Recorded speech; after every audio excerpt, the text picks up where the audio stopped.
Hello, welcome back to Off the Pitch. You guys probably noticed that Cully isn't here. Thank Probably a few, fuck for few, that. No probably a shit dad few jokes reasons. today. Yeah. Yeah. No more transfer jokes for this episode. But obviously, Brighton beat them 2-1. Very last minute goal, and he's probably Yeah. going to be quiet. We On top told of him, that, didn't we? you did, yeah. On top of that, Madueke, a little cheeky Instagram message going, Wolverhampton is a shithole. Yeah. He's probably there sulking I and quite like shit that. about that. Everything here is shit with Wolverhampton just tagged underneath. Yeah. Fantastic. Then And he dunks a hat trick on them. then he scores a hat trick. Yeah. So probably Cully's sulking about all of that. All jokes aside, weekend's results, another great win for Arsenal. Big win. 2-0. Big win, especially Big because win. they were probably the reason why he didn't win the title last season. Yeah, done the double overs last season. Yeah. I was gutted. I was at a wedding when it was on, so I was like watching it on my phone, and I was sitting next to a Spurs fan who had Villa to win in this accumulator, and he was giving me shit. And it looked pretty tense. Oh, do you know what? Villa Villa were good. we did to Villa what they did to us last season, basically. Mm. Yeah, it's true actually.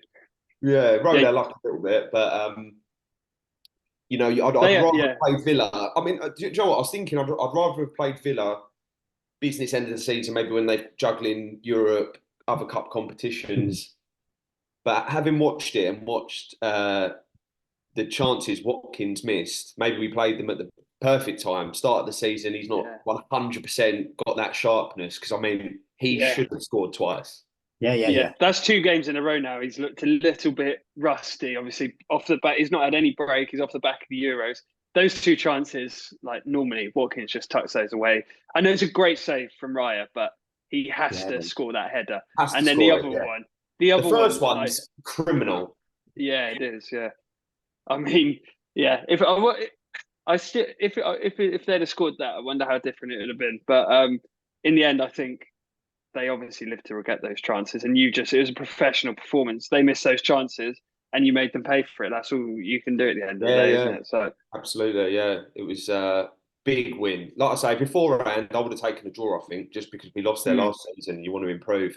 And I've said it before, but we play Spurs and City back to back. We've got Brighton this weekend, which is no easy game. It's early kickoff, which is always a bit moody.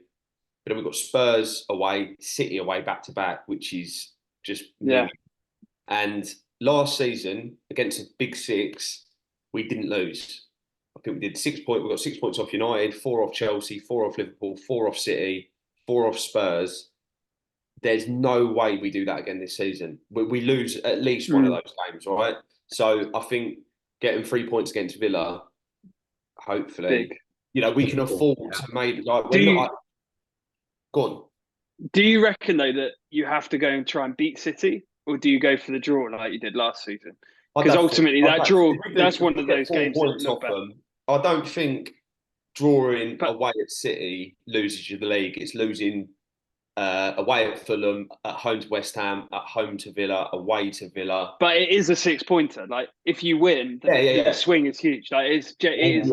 If you'd have won that game last year, I know that you can pinpoint any game you drop points, but if you'd have won that game last year, you would have won. Like the momentum and everything behind you. You probably don't even lose to Villa if you win that game because the momentum, everything behind you would have been pushing you forward. But that game, I think we just can't lose. We can't lose it. We can't lose it. I'll take a point away, 100%. If we can do what we did to them last season, them and Liverpool, then I think, perfect. I'll take that all day. But like I say, there's no way we go to Spurs and pump them. We go to Liverpool and City, get a draw and beat them both. I just can't see it again. Maybe that's me being a little bit negative, but I think that's such a difficult thing to do, to not lose against any of the Big Six in a season. Yeah. Can't see us doing it again, which does worry me a little bit.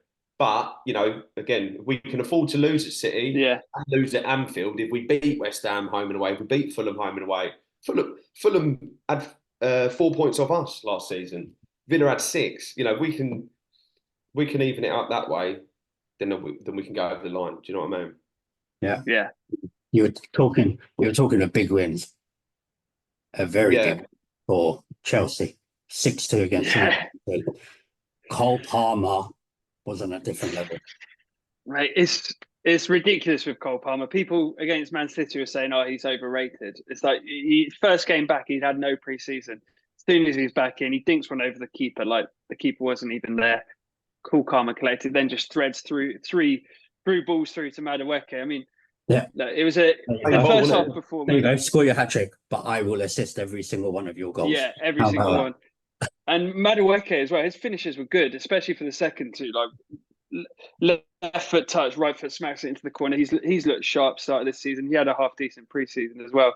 I mean, first half there were the normal issues. I thought too open.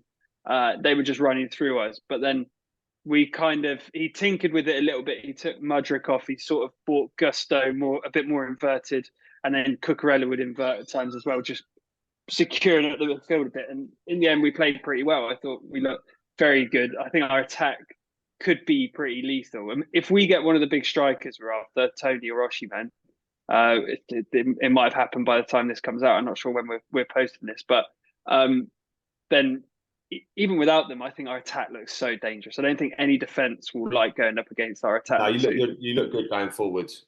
And the problem is with Chelsea, because you've got so many players, right? I haven't mentioned the T word, but who will be your starting 11, right? And I don't think Tony in. Let's say you get Ivan Tony in. There's been links for him. Like, where does Felix and Jackson come into it? Well, I don't think teams have a set starting 11 anymore. Like, your team rotates depending on who you're playing. The game's so tactical now. We're not going to play the same starting 11 against Liverpool or City or Arsenal as we play against 8 or Ipswich. 9 now, I'd say. Same 8 or 9. You do. You have your same 8 or 9. So they'll be your core player, your core through the team. Obviously, Palmer's going to be there. I think if fit, James would be there. The 2 centre-backs, I think he's pretty set. It's going to be Fofana and Colwill. In those games, Enzo, Lavia and Caicedo, I think those 3 will play. So there's your core. But then against the weaker teams, you don't need to play Enzo, Lavia and Caicedo. You can play 2 of them and you can have a more offensive player on there. So the core's there. I mean, obviously keeping any squad happy is a difficult challenge, but you'd rather have quality replacements in every single position, which is what they're trying to do, than be in the I mean, even in Arsenal's position, if Saka gets injured, who do you play right wing? Like, you're so short. You've been very lucky you didn't get any injuries last season. Yeah, that's all we've got. Yeah, that is all we've got. Yeah, exactly. We have to be getting an attacker in though. We might at this point. Yeah, you do. Eddie's gone Palace. Emil Smith-Rowe, obviously he's a midfielder, but we let him go Fulham. Yeah. Fabio Vieira's gone back to Porto on loan. Yeah. I can't see how we don't. So I know Marino's come in, but he's obviously a number 8, I think, and I think he'll come in and probably play where Rice has been playing, and then Rice will play number 6, and then you've got Thomas Partey, Jorginho to rotate and change it up. Then there's got. I'm surprised you've not gone for Tony at all either. I thought he was basically crying out for you, and I know people have concerns about how he behaves and the way he acts off the pitch, but that's a proven goal scorer in the Premier League there, senior head. I think Arsenal have been very disciplined in who we get in over this rebuild, really. And I think they're really particular about the sort of characters they get in. Like, it's all the players we sign, they're leaving their clubs through the front door. There's no bad blood. They're getting wished well, and it's all quite amicable and nice. And they are I think he's really tried to curate a particular atmosphere in the club, and it's worked really well.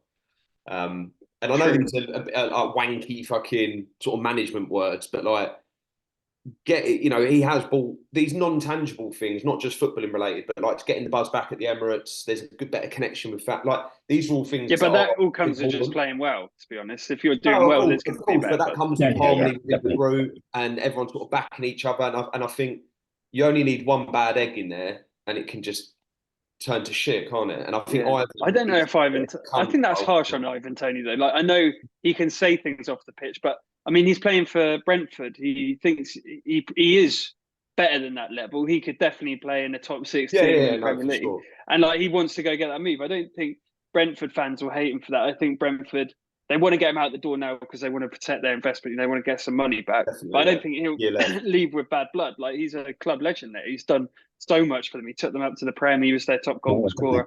Totally agree. But do you know what? I don't think. I mean, I said this. If Jesus could stay fit, and he's already got a fucking groin injury, but I think he'll be back after the international break. But if you can keep Jesus and Havertz fit, I don't think there's many, if any, better options as number 9 for anyone in the league. But the thing is, I think where Arsenal lack I don't agree with that. No, but the thing they've both got totally different profiles. You guys need a Diego Costa in your team. Someone like you need a proper number 9. We need a winger. Well, yeah, as Havertz is not your man. You've fallen into the trap. He is not a consistent number 9 that's going to put up numbers. If you take like away, the likes of Haaland, if you take away Cole Palmer's penalties this year, here we go. Or more goals penalties don't count. No, he's not. Nicholas Jackson has more open minute goals in the Premier League than Havertz has in the last 2 seasons. I said 20 this year. This year, well, okay. So you spit. Look, but that's nonsense. He's given me no reason to. He's got more goals than Haaland. Yeah. Haaland was injured, wasn't he? In 2024, I'm not sure about that. 2024. I think you need to check those. Got 17 goals. I'm serious, Stu. I might have been hoodwinked. He got like 14 goals. I'm pretty sure. One of them was a penalty. Whatever. The point he's got less goals than Nicholas Jackson. The guy's he scored a couple goals. He's got holes. He misses so many chances. He goes vacant for whole games. Just because he scores the odd tap in doesn't mean that he's the answer up top for any team. He's given me no reason to doubt him so far. He hasn't had a goal drought. He's been playing really well. He links things up. He's big. He's strong. He wins the ball. He scores. We'll see.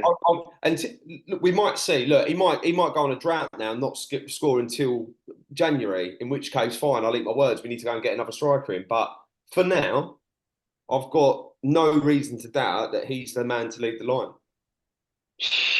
He's okay. We'll see. He's not the man to lead the line. Like he wasn't for Chelsea, but he might be for us. You don't know. He's young. He wasn't. He's not for Germany. Germany, he was shit in the Euros. Yeah. If they'd have had a good striker, they'd have probably been right up there as well. Like, I mean, I just don't see him as a number 9. I don't know what sort of player he is. He can be effective, and he goes through these little purple patches where he does well, but you cannot pin your hopes on a number 9 on Kai Havertz to get you through the season. He scores crucial goals, right? He does deliver in big moments. He scored loads of crucial goals for us last season. Yeah, he'll score crucial goals. He did that at Chelsea. He did that at Chelsea, right? He won them the Champions League. Right? Yeah, I get you're going to be slightly bitter and biased because he's ex-Chelsea, but like I say, given what I've seen, I'm not bitter about him. Given what I've seen, I've got no reason to doubt him. Have you seen any Chelsea fans sad that he's gone? There's not one because he wasn't good enough. The Chelsea fans are fucking delusional, aren't they? Like they want the next. Arsenal fans are the king of being delusional. Hence why he's saying before it was Jesus. Oh, he's the number 9. He's our answer. Look at the player we've got. I really like Jesus. I'm glad we've got him. Yeah, but you quickly realise he's not good enough, and he doesn't even start. Havertz will be exactly the same. He's always fucking injured. Comparing like Haaland and Havertz is like honest. It's like comparing Messi alongside I don't know some sort of crippled Pedro from years ago. They're completely different level players. They're nowhere near the same sort of level. I'm saying. But that's what Haaland really leaves. Havertz at number 9. We took City to the last game of the season, so I'm happy to stick by him this season. If Havertz was that great and Jesus was that great, Man City and Chelsea would not have sold him to Arsenal. It's true. Yeah. They would City can on it. If a player doesn't want to be there, if they're out of favour and they want to leave, Man City do not hold them hostage. They go find go. But I mean, when do they ever go and do well? None of their players have left and gone and improved their careers. Really, well, it's hard when you leave a fucking treble winning machine to go and better it. To be fair, but like I say, we took City to the last game of the season with Havertz up top. So let's see what he can do this season. I think he's but if you'd have had someone like Haaland, you'd have probably had enough. City weren't at their best. Yeah, if we'd had Messi, Ronaldo, Haaland, and fucking Mbappe, we might have won the league. But there's not. No, but if you had City, didn't they? But if you had some, a proper out and out number 9 that's going to win you games, is Havertz ever going to grab the game by the scruff of the neck and win you it? Than any other season before. So I mean, goals come from everywhere. Yeah, but you're a better team than you've been before. That's just natural progression. But do you honestly believe Havertz is going to grab a game by the scruff of the neck and win you a game like Haaland would? So scored last minute winners. I think it was Brentford last year. He scored a last minute winner, a couple of last minute equaliser. Like he scored some big goals for us. Like I say, we had our best season in like over a decade last season, and he was leading the line. We'll see. We lost the league last season, losing to Aston Villa. You had the best defence in the league, so you lost the league because you're attack. No, because we shipped 2 goals against West Ham at home. If we had seen that out and drawn the match, and if at Fulham and when we played Fulham, 2-1 up, and they had 10 men, if we had defended better, we go and win the league, didn't we? You've got the best defence in the league. So if something's going to let you down, it's your attack. Yeah. Well, now we've got the best defence in the league because Calafiori. You had the best defence in the league last season. Calafiori's played like 5 minutes. It wasn't good enough. It wasn't good enough to win the league. We shipped some goals we shouldn't have, but we scored more goals than we ever have. So the attack wasn't a problem. We'll see. Maybe you'll be right, but I don't know if you believe that Havertz. I'm genuinely happy with Havertz. Honestly, why would I lie and say no? We don't need the number 9. We need a winner. I don't know. I'm not saying you're lying. I just think you've fallen for the trap that is Kai Havertz. He's not good enough as a number 9 to win a title. And I don't think he ever will be. I don't think you can say that for certain when he's 24 and he's already done what he's done. He can only get better as well. He's quality. I'm a big fan of his. So maybe I'm falling into the trap, but time will tell. Yeah, time exactly. Will tell. Right. Moving on to this weekend's fixtures. And Piercy mentioned it, early kickoff, Arsenal at home to Brighton. Brighton coming off the back of a 2-1 win against the wonderful Man United. And their manager's a year younger than me. That's going to be mentioned every episode, I think, isn't it? Yeah. It makes me feel like I might as well just fucking go and live in the woods. I've achieved nothing. You know what I mean? That's how it makes me feel. Fucking manager of a Premier League team. It's mental. It is mad. But you think we've got enough to beat them? I mean, we should do at home. Brighton are a good side. They tend to reinvent themselves every year, don't they? Don't matter what manager comes in, he seems to be able to work with the players they bring in. Obviously, their recruitment is really, really good. They lose players every season, and they still seem to keep that style and that flow and come back again. So I mean, Brighton at home, we should win, and we should have a bit of rhythm now. Declan Rice has looked a bit rusty. First 2 games, I think the boy's probably shattered. The one thing I do hope is we get the business done, and then I can forget about football for 2 weeks until Spurs and City. And I hope Saka and Declan Rice don't go to these pointless internationals. Like, give them a fucking rest. They played all summer and a long season. They will go. I know, and it's just, do you know what I mean? Like, if they played for City, there'd be a reason for them. They'd make an excuse and they'd stay. But no. I don't know if that's true. City always manage to get their players to not go. They've got a niggle. They've got this. I mean, that's all you got. Just got a little niggle. Every club's in the same position. These friendlies are shit. I don't know why they have to. It's the same every year, isn't it? Like, you've just had the Euros. Why do we need some friendlies for England? But I agree. Like, if Cole Palmer went there and gets injured, that's basically our season over. So yeah. But look, going back to the Brighton game, I was at a wedding, like I say, for the Villa game. I'm at another fucking wedding this weekend. I'm in Spain, and I looked at the time. The ceremony is going to be happening when we're playing, and it's a Spurs fan's wedding. So yeah, a bit gutted. I'm not going to say rough. But yeah, I think we should have enough. I'm trying not to look too far ahead this season, and I'm trying not to look at the City games because that was just a soul crushing experience watching their results every week, just praying And they kept going behind. They kept going 1 down and then winning 4-1. Like every literally week. like this weekend. Yeah. Oh, mate, it's filth. So this they've season, they've got I West want Ham to away. take it 1 game at a time. They've got West Ham away. West Ham don't look bad either. Yeah. So don't do it to me. I don't want to hear it, honestly. Fair enough. But yeah, look, we should get the business done, and if we can go into the international break 9 points from 9, and we played Wolves, Villa away, Brighton, can't ask more than that. Yeah. I tell you who looks good. City's new winger, Savinho, looks like some player. How the fuck do they pluck these players from thin air? I've never heard of him. He's from their club, isn't he? Yeah, he's from their. Yeah. But he's like a Mahrez regen. He literally plays exactly like Mahrez. He even wears number 26, doesn't he? So he looks sharp, like a good player to watch. I think. Yeah. Fair play to City. And then we've got Sunday, Chelsea versus Palace. Yeah, should be a. Should do. I mean, Palace have had a bit of a ropey start to the season, haven't they? I know they won last night pretty comfortably in the League Cup. But yeah, we should. We've got the game Thursday night, which isn't ideal. Traveling over to fucking where is it? Switzerland, I think. So that won't help. But they've kept a load of players back. I don't think Gusto's gone. Levy's not gone. Caicedo's not gone. We've got enough players. Should be all right. Yeah, according to you boys, we do. Even though I realised in midfield, if like Enzo, Caicedo, or Labia get injured, we literally don't really have any cover like for that actual position. So Caicedo took a. How many players have you just named there for them all to get injured?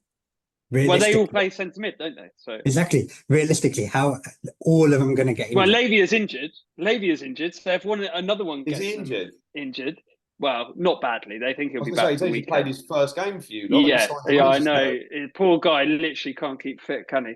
But no, we should have enough to beat Palace. Like, I just want to see us build. They had a lot of hype towards Elise was a big loss. Anderson's a big loss. They've lost some key players. I just want to, because what we'd do last season is we'd have a game like the Wolves game, and then we'd go back to ourselves. I think, we'd had like that United game where we came back and won 4-3, and then the next game we're drawing to Sheffield United away. Like, just let's build on that and just win this next game and just like try and get some sort of momentum, because there were positive signs in that second half. And I don't want it to be full-time whistle goes and it's back to fucking shit Chelsea. Everyone's booing, bad atmosphere around the club. Because my worry is the whole team, and like I said, for me, it's just the whole bonkersness of the number of, and I know you can say it, but the number of players that you have bought, the number of players that are in the team squad, the whole rotation stuff, is it going to work, right? That's the $1 million question. But what rotation are you talking about? Your team rotation, like I said, we were talking about the starting. You have your starting 8, 9. Then you've got but like every team does. City have. But if the window closes and you've still got 42 senior players in the books, like how do you manage it? I guess that's what. Yeah. Well, some of those are gone already, so it's not even that number. Half of those are academy players that are included. We've been through. I'm not going through this bullshit again. This number is a made-up number. It includes academy players. It includes players that have already left. It includes players that haven't even joined yet, that are joining in the summer or in January. And some of Lukaku deal's pretty much done. He's off. So there's one of your main problems. Is come 3rd, was it 3rd of September? Yeah. The following Premier League game, when your matchday squad comes out, your first 11, your subs, and then who has been left out? Because then that's who's going to be training on their own, who's going to be pissed off. Yeah. Have you seen this nonsense they're trying to stop? They're trying to stop bomb squads now. It's like whenever Chelsea do something, it's suddenly a problem. So they're trying to stop bomb squads. It's like, this has been something that has gone on for years. People have been knocked down to the reserves or trained by themselves. Why now that we've got a few players doing it, is it suddenly a problem? It's just ridiculous. It's just got highlighted, right? Anyone and everyone have been talking about it, and it's just been highlighted so much so you could probably go, it's just like Saudis come to Chelsea. They're just buying everyone, paying everyone. obviously you guys have got longer contracts than that. Yeah, I think you've got to accept that no one's ever seen it like this before in the Prem. That's why we're all going on about it, because from the outside it looks fucking chaotic. So it's like a spectacle, isn't it? Do you know what I mean? So much so, I think on the 3rd of September they're going to change it to Al Chelsea. What? Yeah. Another Saudi team. To what? Al Chelsea, another Saudi team. I see. Look, man, they're American, isn't it? So it'll be like the Washington Chelsea's. It'll be the Chelsea Dodgers or something. Yeah. Look, I'm not worried about it. I think it's gonna work out fine. We've amassed an array of young talent and exciting players. I mean, I said that I wouldn't have signed João Felix. Now he's back. I'm absolutely buzzing. We've got him. I mean, it's a classic fickle football fan, isn't it? I mean, he came on against Wolves, and it is undeniable. He does have something. He's got ability. Like the way he just smacked that ball into the top bins first time.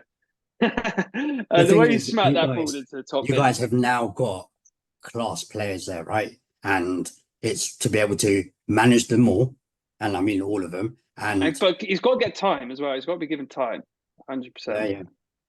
But then the final game, Man United Liverpool. I reckon the way Man United. I'm buzzing for that. Yeah, the way Man United playing Liverpool should be him. Liverpool played well last weekend. Liverpool have looked good.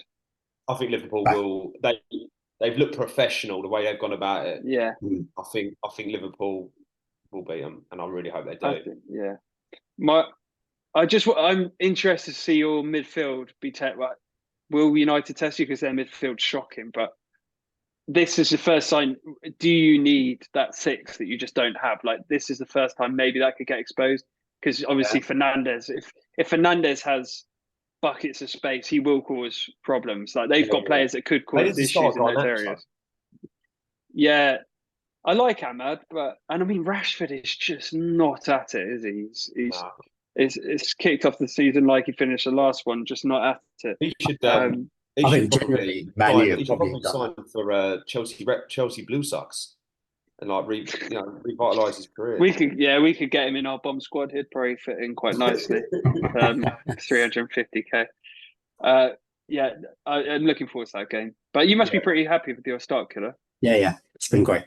It's a lot better than we thought it would be with a new manager coming in, not many signings. It's been a smooth.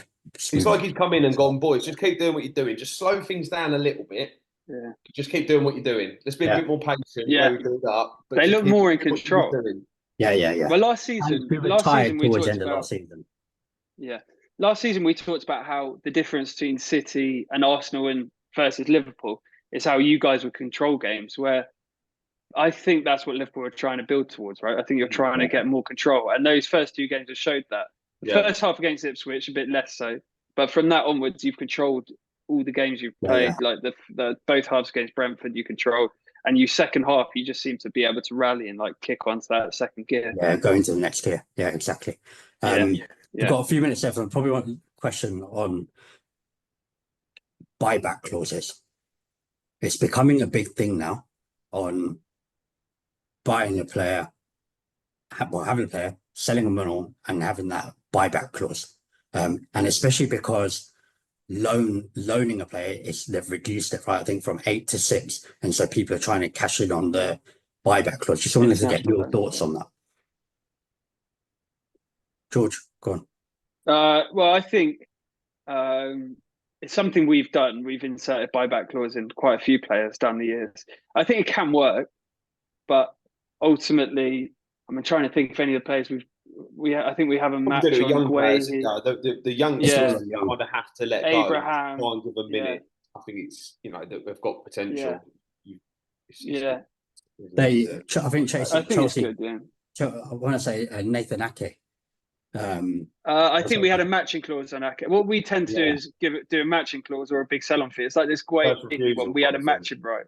Yeah, first refusal. We had a matching right on Guay, or we get 20% of the transfer fee. So this Newcastle transfer is going to net us like 20 million, which will be pretty tasty. We could probably spunk that on on a 10-year-old or something. Oh, God, be careful my words there. But yeah, no, I think it can work out. Yeah, it can work out, but it's rare they get activated, isn't it? City activated every now and again. Real Madrid have a couple of times, I think, but it's rare they get activated.